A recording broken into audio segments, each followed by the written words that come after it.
एक छोटे से गांव में बलराम अपनी पत्नी सुनीता और 2 छोटे बच्चों के साथ रहता था। बलराम मेहनत मजदूरी करके अपना गुजारा करता था। उसे मजदूरी बहुत कम मिलती थी और महंगाई बहुत ज्यादा थी, इसीलिए उसके घर पर दिन में एक ही बार खाना बनता था। वह कभी कभी रूखी रोटी खाकर ही अपना गुजारा करता था। एक बार जाड़ों के दिनों में बलराम की पत्नी बोली, जाड़े आ गए हैं। कई साल से हम और बच्चे एक ही कंबल ओढ़कर जाड़ों के दिन काट देते हैं और अब तो वह कंबल भी फटकर तार तार हो गया है। इस बार तुम नया कंबल ले आओ। अब उस पुराने फटे कंबल में ठंड नहीं रुकती है। बच्चों को ठंड से कांपते हुए देखकर रोना आता है। बच्चों को देखकर मुझे भी रोना आता है। मैं एक बदनसीब बाप हूँ जो घर में एक कंबल भी नहीं ला सकता। सुनीता, तुम तो जानती हो मेरी रोज की कमाई से हमारे घर का गुजारा बहुत मुश्किल से हो पाता है। ऐसे में मैं कंबल कहाँ से ला सकता हूँ? एक कंबल की कीमत कम से कम 10 रुपए होगी और मैं दिन में बड़ी मुश्किल से 1 ही रुपया कमा पाता हूँ। मेरे पास 5 रुपये हैं। यह 5 रुपये है, मैं बड़ी मुश्किल से जमा किए हैं। तुम्हारे 5 रुपये हरिया किसान पर निकलते हैं। तुम उससे 5 रुपये लेकर एक कंबल ले आओ। बलराम हरिया के घर अपने 5 रुपये लेने पहुंच जाता है। हरिया अपने घर के बाहर दरवाजे पर बैठा हुआ होता है। बलराम को अपने घर आता देखकर हरिया उससे कहता है, अरे बलराम भाई, आज मेरे घर कैसे आना हुआ? सब खैरियत तो है ना? हाँ भैया, ऊपर वाले का शुक्र है। दरअसल मैं तुम्हारे पास अपने उधर दिए हुए 5 रुपए लेने आया हूँ। मुझे कंबल लाना है। बगैर कंबल के रात काटनी मुश्किल हो जाती है। बलराम भाई, तुम्हारा दुख मैं समझ सकता हूँ, लेकिन मेरी परिस्थिति भी कुछ सही नहीं है। इस समय घर में एक पैसा भी मौजूद नहीं है। तुम अपने 5 रुपए फिर कभी ले जाना।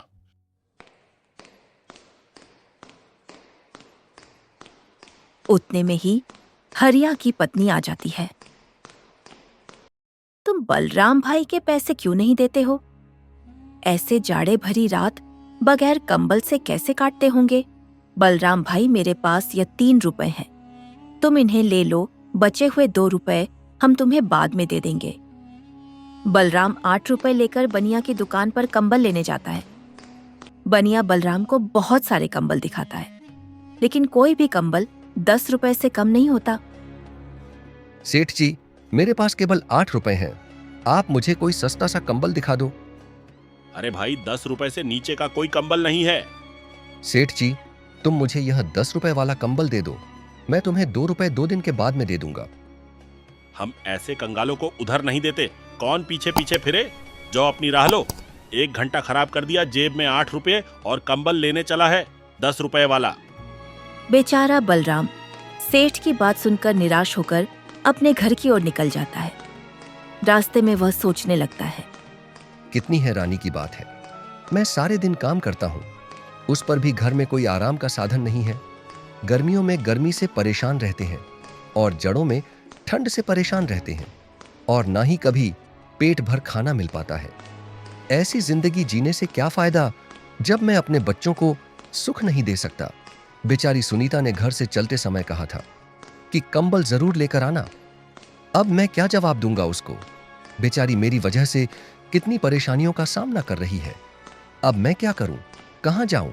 तभी बलराम को ठंड से कांपता हुआ एक बूढ़ा आदमी दिखाई देता है, जो किसी गहरी सोच में डूबा हुआ आसमान की तरफ देख रहा था। उस बूढ़े आदमी को देखकर ऐसा मालूम हो रहा था जैसे वह बहुत बड़ी मुसीबत में है, लेकिन बलराम उसे देखकर आगे बढ़ जाता है। थोड़ी दूर जाने के बाद बलराम सोचने लगता है, मैं कितना निर्दय हूं। बेचारे उसे बुजुर्ग आदमी को ठंड में सिकुड़ते हुए छोड़ आया। कहीं वह बूढ़ा आदमी ठंड से मर ना जाए। पता नहीं उसने कुछ खाया होगा भी या नहीं। कितना बुरा होगा अगर मैं उसे इस हालत में छोड़कर चला गया। मुझे उसकी मदद करनी चाहिए। फिर बलराम वापस उस बूढ़े आदमी के पास गया। उस आदमी को ठंड से कांपता हुआ देखकर बलराम को उस पर तरस आ गया। फिर वह उस आदमी से बोल, बाबा, आप इतनी ठंड में यहाँ क्यों बैठे हैं? क्या आपको कोई मदद चाहिए? बाबा, मेरे बस का हुआ तो मैं आपकी मदद जरूर करूंगा। ज्यादा ना सही तो थोड़ी बहुत तो कर ही दूंगा। बेटा, मैंने एक खूदखोर से ब्याज पर 7 रुपए लिए थे, लेकिन मैं समय पर उसके पैसे नहीं दे पाया। इसलिए उसने मुझसे मेरा घर छीन लिया और मुझे बेघर कर दिया। मेरे पास इतने पैसे नहीं हैं कि मैं उस सूदखोर के पैसे देकर अपना घर वापस ले सकूं। ना ही मुझसे अब कोई काम होता है जो उसके पैसे कमा कर दे सकूं। बाबा, आपके बच्चे नहीं हैं? बेटा, मेरे 2 लड़के हैं। मैंने उन्हें दिन रात मजदूरी करके पढ़ाया था। जब उनकी नौकरी लग गई तो वह मुझे छोड़कर शहर चले गए। वहां जाकर उन्होंने अपना घर बसा लिया और मुझे भूल गए। एक दिन आए थे दोनों भाई मुझसे मिलने नहीं, बल्कि मेरी जमीन बेचने। बड़ा बेटा कह रहा था कि पिताजी शहर में बिजनेस शुरू करना है, इसीलिए मुझे पैसों की बहुत जरूरत पड़ रही है और छोटे बेटे को भी एक फैक्ट्री खोलनी थी। इसीलिए दोनों भाइयों ने मेरी सारी जमीन बेचकर आधे आधे पैसे लेकर शहर चले गए और फिर कभी वापस नहीं आए। बाबा, मेरी पत्नी मेरा इंतजार कर रही होगी। मैं आज उससे वादा किया था कि आज मैं कंबल लेकर आऊंगा, लेकिन मैं उसके लिए कंबल तो ना ला सका।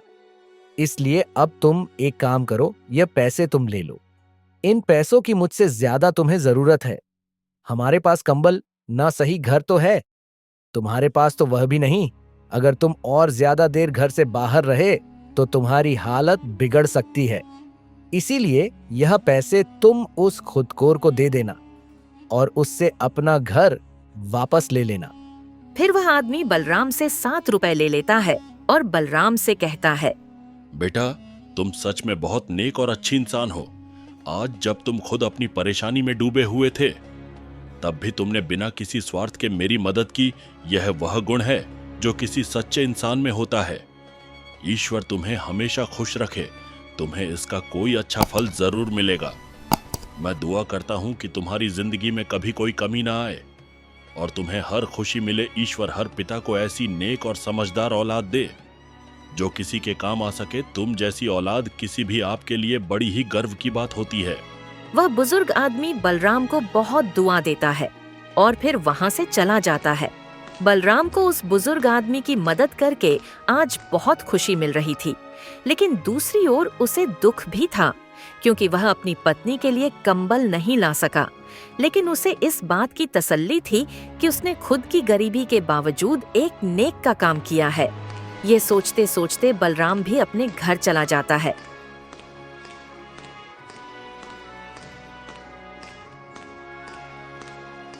जैसे ही उसकी पत्नी बलिराम को देखती है तो वह उससे कहती है, मैं कब से तुम्हारा इंतजार कर रही थी। तुम्हारी राह देखते देखते मेरी आंखें दुख गई। दिल में अजीब अजीब ख्याल आ रहे थे कि कहीं कुछ अनहोनी ना हो गई हो। सुनीता, तुम भी जरा जरा सी बात की चिंता करने लगती हो। अरे, जब आदमी घर से बाहर होता है तो समय लग ही जाता है। मैं हरिया के पास गया था पैसे लेने, लेकिन उसने पैसे देने से इनकार कर दिया। फिर उसकी पत्नी ने हमारी मजबूरी देखकर 3 रुपए दे दिए थे। क्या? बस 3 रुपए दिए हैं? तुम पूरे 5 रुपए लेकर क्यों नहीं आए? जब उधार लेने आया था तब तो बड़ा भला बन रहा था वो, और जब पैसे लौटाने का वक्त आया तो आनाकानी कर रहा है। तुम 10 बार उसके घर पैसे लेने चले गए, तब जाकर उसने 3 रुपए दिए हैं। अब न जाने 2 रुपए कब देगा। और कंबल का क्या हुआ? सुनीता, मैं कंबल लेने गया था, लेकिन कोई भी कंबल 10 रुपए से कम नहीं था। मैंने बनिया से 2 रुपए उधार करने के लिए भी कहा, लेकिन उसने उधार देने से साफ इनकार कर दिया। आज के जमाने में कोई किसी को बिना कुछ फायदे की कोई चीज नहीं देता। अगर तुम उसे ब्याज पर 2 रुपए की उधारी करते तो वह तुरंत दे देता, लेकिन तुमने सही किया जो कंबल नहीं लाए। 2 रुपए की तो बात है, 10 से 5 दिन में इकट्ठे हो जाएंगे। लाओ 8 रुपए, मैं उन्हें संभाल कर रख देता हूँ। जब कंबल लाओगे तो दे दूंगी। सुनीता, उन 8 रुपए में से 7 रुपए मैंने एक बुजुर्ग आदमी को दे दिए। उसे पैसों की बहुत जरूरत थी, वह ठंड से कांप रहा था। अगर मैं उसकी मदद नहीं करता तो शायद वह जिंदा ना रह पाता। फिर बलराम ने विस्तार से सारी बात सुनीता को बताई। बलराम की बात सुनकर सुनीता बोली, तुमने बहुत अच्छा किया जो 7 रुपए उस बुजुर्ग आदमी को दे आए, लेकिन तुम्हें पता होना चाहिए कि जो दिया घर की रोशनी के लिए होता है उसे मंदिर में ले जाकर नहीं जलाया जाता। अब इस जाड़े भरी रात में हम अपने बच्चों को क्या उड़ाएंगे? भला इस गांव में कौन ऐसा आदमी है जो तुम्हारी 1 रुपए की भी मदद कर दे? तुम बिल्कुल सही कह रही हो सुनीता। मैं तुम्हारी बात से पूरी तरह से सहमत हूं। लेकिन वह बेचारा बुजुर्ग आदमी हमसे ज्यादा मुसीबत का मारा था। तुम चिंता ना करो, ईश्वर ने चाहा तो हमारे कंबल का भी कहीं ना कहीं से इंतजाम हो ही जाएगा। चलो, तुम मेरे लिए खाना लगा दो, बहुत जोरों की भूख लगी है। आज तो घर का आटा भी खत्म हो गया है। 3 रोटी का आटा बचा हुआ था। 2 रोटी बच्चों ने खा ली और 1 रोटी मैंने आपके लिए रख दी। और तुमने क्या खाया सुनीता? या तुम भी भूखी ही हो? मैं भी बच्चों के साथ 1-2 निवाले खा लिए थे। फिर सुनीता बलराम के लिए खाना लगा देती है। जैसे ही बलराम खाना खाने बैठता है, उतने में ही कोई घर का दरवाजा खटखटाता है। सुनीता घर के बाहर जाकर देखती है तो एक बूढ़ी औरत खड़ी थी। वह सुनीता से कहती है, बेटी, मुझ पर दया करो। मैंने कल से कुछ नहीं खाया है, इसीलिए मेरी हालत बहुत खराब हो गई है और मेरे पास खाने के लिए कुछ भी नहीं है। कृपया मुझे कुछ खाने को दे दो। ईश्वर तुम्हारा भला करेगा। बहुत लोगों के घर के दरवाजे खटखटाए हैं, लेकिन किसी ने ठंड की वजह से दरवाजा नहीं खोला। माँ जी, इस वक्त तो हमारे घर में कुछ भी नहीं है जिसे मैं तुम्हें खाने को दे सकूं, और ना ही राशन है जो मैं तुम्हें बनाकर कुछ दे दूं। सुनीता की बात सुनकर बुजुर्ग महिला की उम्मीद टूट जाती है। उतने में ही बलराम आ जाता है। वह बुजुर्ग महिला से कहता है, माताजी, आप अंदर आ जाइए। ज्यादा देर घर के बाहर रहना सही नहीं है। ठंड बहुत ज्यादा पड़ रही है, आप बीमार हो सकती हो। बलराम उसे बुजुर्ग औरत को घर के अंदर ले आता है और फिर सुनीता से कहता है, सुनीता, मेरे लिए तुमने जो एक रोटी बचाकर रखी थी, वह रोटी माताजी को दे दो। लेकिन स्वामी, आप क्या खाओगे? आपने भी तो सुबह से कुछ नहीं खाया है। सुनीता, उस रोटी की जरूरत मुझे ज्यादा माताजी को है, क्योंकि यह मुझसे ज्यादा भूखी हैं। इसीलिए यह रोटी माताजी को दे दो। फिर सुनीता ने वह रोटी बुजुर्ग औरत को दे दी। बूढ़ी औरत बहुत भूखी थी, इसलिए उसने वह रोटी तुरंत खा ली। आप लोगों ने इस बुरे वक्त में मेरी सहायता की है। मैं तुम्हारा यह एहसान जीवन भर नहीं भूलूंगी। वह बूढ़ी औरत बलराम और सुनीता को दुआएं देते हुए चली जाती है। अगली सुबह सुनीता बलराम से बोली, तुमने भी रात को कुछ नहीं खाया और बच्चे भी थोड़ा बहुत खाकर ही सो गए थे। तुम एक काम करो, तुम्हारे पास जो बचा हुआ 1 रुपया है, उससे घर का राशन ले आओ। पत्नी के कहने पर बलराम घर का राशन लेने के लिए बाजार की ओर रवाना हो जाता है। रास्ते में उसे एक बूढ़े आदमी के रोने की आवाज आती है। वो बूढ़ा आदमी अपने बेटे से कह रहा था, बेटा, तू मेरी क्यों नहीं सुनता? कितने दिन से कह रहा हूँ कि मेरी बीमारी बढ़ती ही जा रही है। तू मुझे किसी हाकिम के पास ले चल। पिताजी, मैं आपके इलाज के लिए पैसे कहां से लेकर आऊं? आप तो जानते ही हो, मेरे पास एक भी पैसा नहीं है। फिर भी आप बार बार कहकर मुझे शर्मिंदा क्यों करते हो? फिर बलराम उस बूढ़े आदमी के पास जाकर उसके रोने की वजह पूछता है तो बूढ़ा आदमी उससे कहता है, मैंने अपने इस छोटे बेटे को पालने के लिए दिन रात एक कर दी। बड़ी मेहनत मशक्कत से मैंने इसे पाला है। जब यह 1 साल का था, तभी इसकी मां ईश्वर को प्यारी हो गई थी। मैं चाहता तो दूसरा विवाह कर लेता, लेकिन मैंने इसकी वजह से नहीं किया कि कहीं दूसरी पत्नी इसे परेशान ना करे और इसकी जिंदगी खराब ना हो जाए।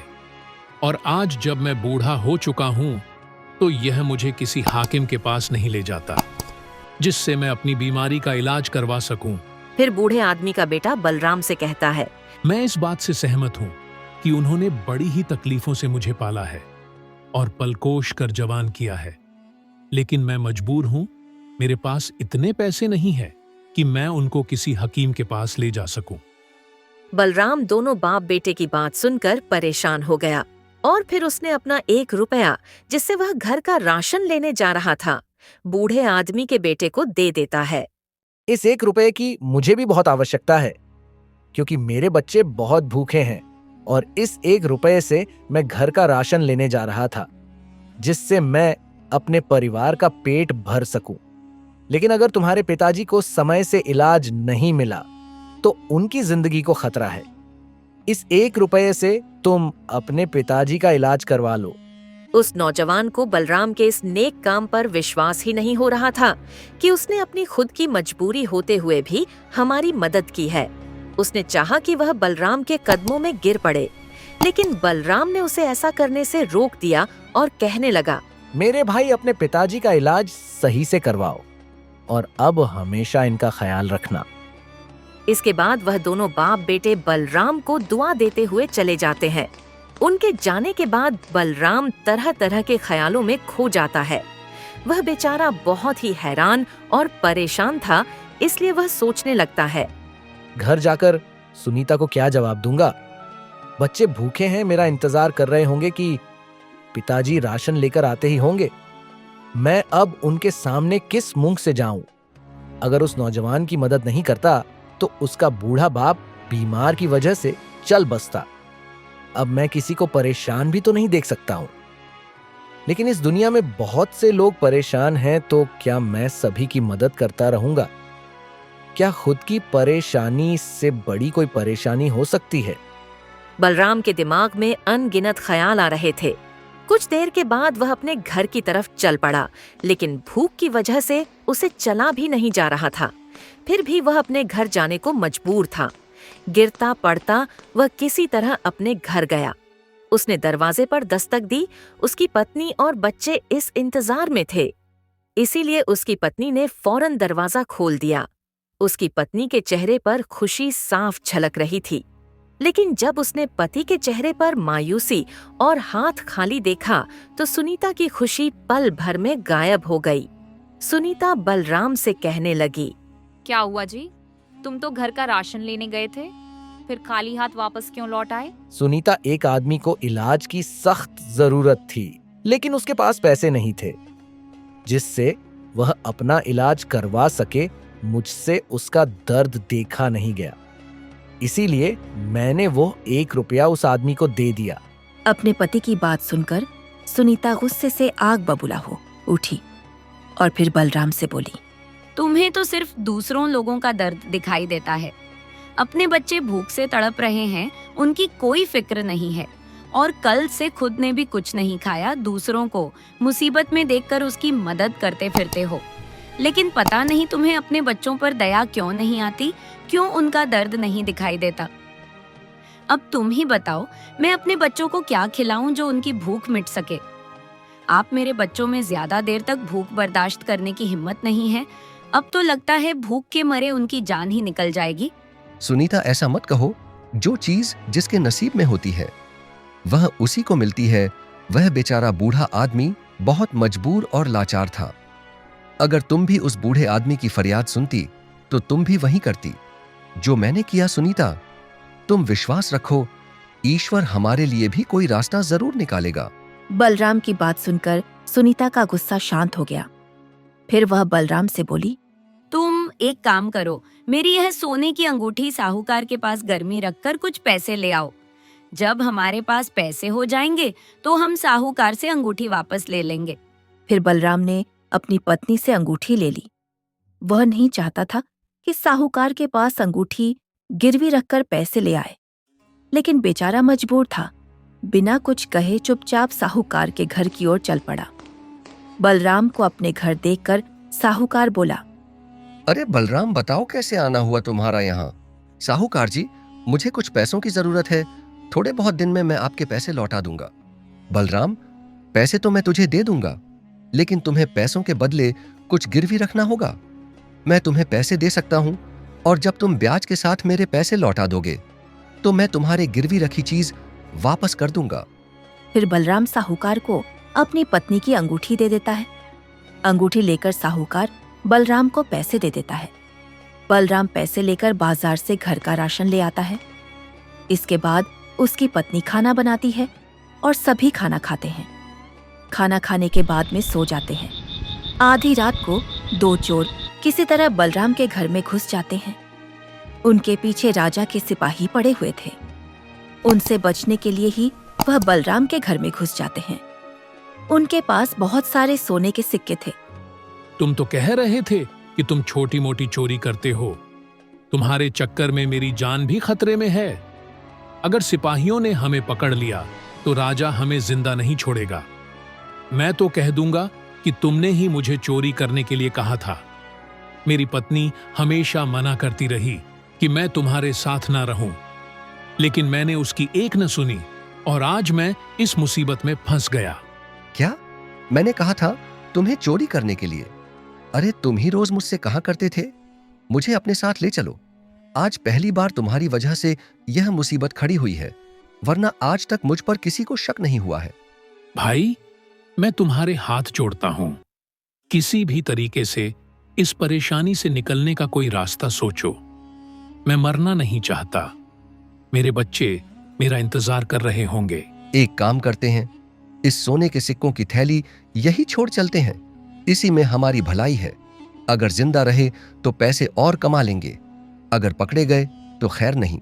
फिर वह दोनों कर सोने के सिक्के से भरी थैली बलराम के घर में ही छोड़कर चले जाते हैं। सुबह जब बलराम और उसकी पत्नी सोकर उठते हैं तो देखते हैं कि एक थैली रखी है। बलराम ने जब वह थैली खोली तो सोने के सिक्के देखकर उसके होश उड़ गए। लगता है यह सब ईश्वर की मेहरबानी है। उन्होंने ही हमारी परेशानी देखकर ही सिक्के हमारे घर में रखे हैं। सुनीता, मैं ना कहता था कि एक दिन ईश्वर हमारी परेशानी जरूर दूर करेगा। उन सोने के सिक्के को पाकर बलराम कुछ ही दिनों में बहुत मालदार हो जाता है।